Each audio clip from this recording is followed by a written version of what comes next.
బాబు ఈసారి మీ ఇద్దరు ఎలా వచ్చేయండి. బాబా నువ్వు పోయి బాబు అలా వచ్చే మీరందరూ వేయండి. రాంబాబు గారు ఇంకా కొంచెం అలా ఖాళీగా ఉండండి. అందరూ పడతారు.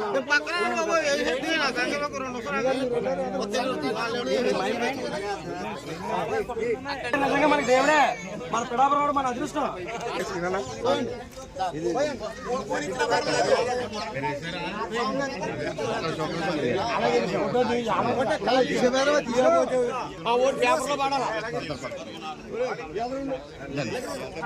ఒకసారి చేయనట్టుగా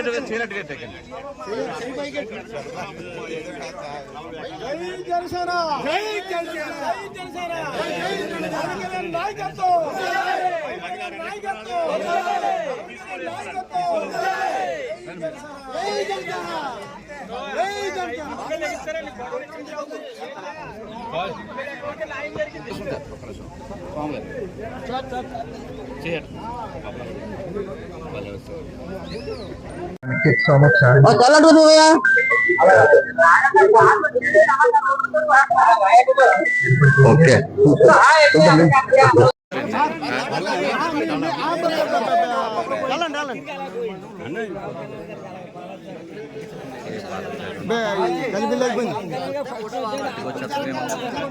తీద్దామండి, ఖాళీ తీద్దాం. బాబు బాబు ఈసారి మీ ఇద్దరు ఎలా వచ్చేయండి. బాబా నువ్వు పోయి బాబు అలా వచ్చే మీరందరూ వేయండి. రాంబాబు గారు ఇంకా కొంచెం అలా ఖాళీగా ఉండండి. అందరూ పడతారు.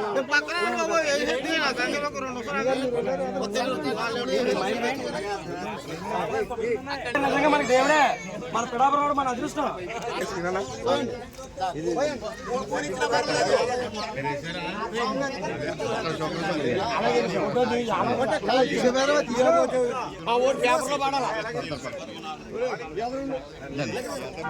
ఒకసారి చేయనట్టుగా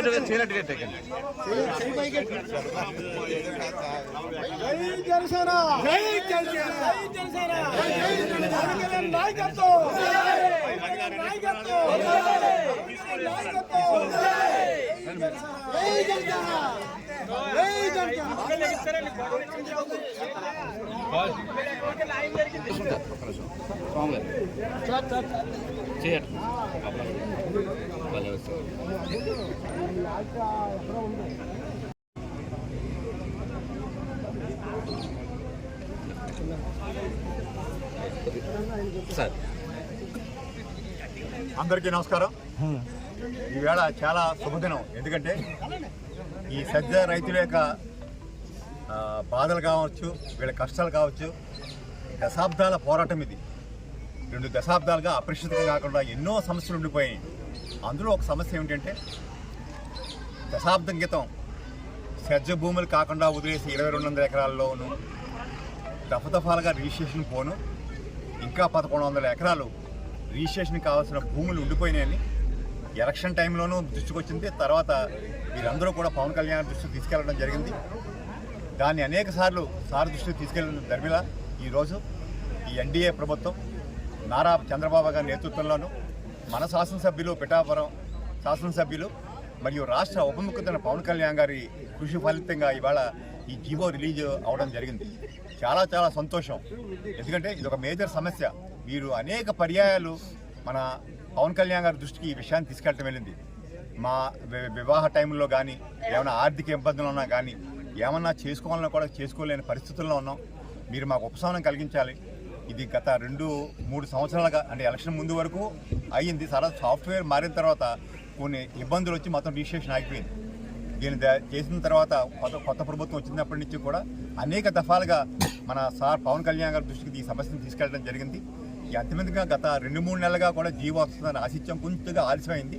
అయినప్పటికీ మొన్నటి రోజున మన విప్ హరిప్రసాద్ వీరంతా కూడా శాసనసభ్యులు శాసన మండలిలో దీని గురించి ప్రస్తావించడం జరిగింది. ఫైనల్గా మన శాసనసభ్యులు రాష్ట్ర ఉప ముఖ్యమంత్రి పవన్ కళ్యాణ్ గారి వారి మన ప్రభుత్వంలో చర్చించి దీనికి నివారణ కోసం ఈ జీవో రిలీజ్ చేయాలని చెప్పి వారి కృషిపదంగా జరిగింది. చాలా సంతోషం. ఇక్కడ ఉన్న రైతులు కూడా అనేక సమస్యలు చెప్తున్నారు. ఇందులో ఏంటంటే ఒక రకంగా ఎవరైతే భూములు వదిలేసుకుని నిలబడి ఉన్నారో వీరికి ఒక న్యాయం జరిగింది. ఎందుకంటే ఈవేళ మార్కెట్ రేట్ పక్కన వస్తుంది. ఎవరైతే పాపం ఈ సెజ్ కోసం భూములు ఇచ్చి 8,000 ఎకరాలు ఉన్నారు, ముందు 3 లక్షలు ఇచ్చారు, తర్వాత 5 లక్షలు ఇచ్చారు, 2 లక్షలు తర్వాత 5 లక్షలు ఇచ్చారు. వీరందరూ ఏంటంటే ఆ రోజున ఇక ఒక పరిశ్రమలు వస్తాయి, మన అందరికీ కూడా ఉపయోగం జరుగుతుందని పాప ఆశించి భూములు ఇచ్చారు. ఇది అనేక రూపాంతరాలు చెందింది. ముందు స్టార్టింగ్లో గవర్నమెంట్ అనుకున్నారు, తర్వాత ప్రైవేట్ అన్నది అనేక చేతులు మారి ఇప్పుడు ఒక వచ్చి ఇక్కడ ఇండస్ట్రీ రాలేదు. వీరు అనుకున్నట్టుగా వీరి కుటుంబ సభ్యులు ఎవరికి కూడా ఎటువంటి ఉద్యోగాలు రాలేదు. అదే కాకుండా అనేక గ్రామాలు ఈవేళ ఈ సరిగా మనం ఉన్న ఈ ప్రస్తుత ఈ గ్రామంలో కూడా వీరెవరికి కూడా ఇల్లు కట్టుకోవడానికి పర్మిషన్ లేదు, రోడ్డుకి పర్మిషన్ లేదు, ఏ రకమైన కార్యక్రమాలు జరగట్లేదు. ఇందులో అనేక సమస్యల్లో ఈవేళ ఒక సమస్య పరిష్కారం అయింది. ఇక వీరు అనేక సమస్యలు చెప్తున్నారు, ఇవి కూడా అన్నీ కూడా మన శాసనసభ్యులు వారి దృష్టిలో ఉన్నాయి. మరొకసారి వారి దృష్టికి తీసుకెళ్ళి ఈ సమస్యలన్నీ కూడా పరిష్కారానికి తప్పకుండా కృషి చేస్తామని మరొకసారి ఈ రైతులందరూ కూడా ఈవేళ పవన్ కళ్యాణ్ గారికి పాలాభిషేకం చేయడం జరిగింది. ఇంతటి అద్భుతమైన కార్యక్రమం చేసినటువంటి మన శాసనసభ్యులకి ఈ పిఠాపురం వాసులు అందరి తరఫున కూడా ప్రత్యేక ధన్యవాదాలు, కృతజ్ఞతలు తెలియజేస్తున్నాం.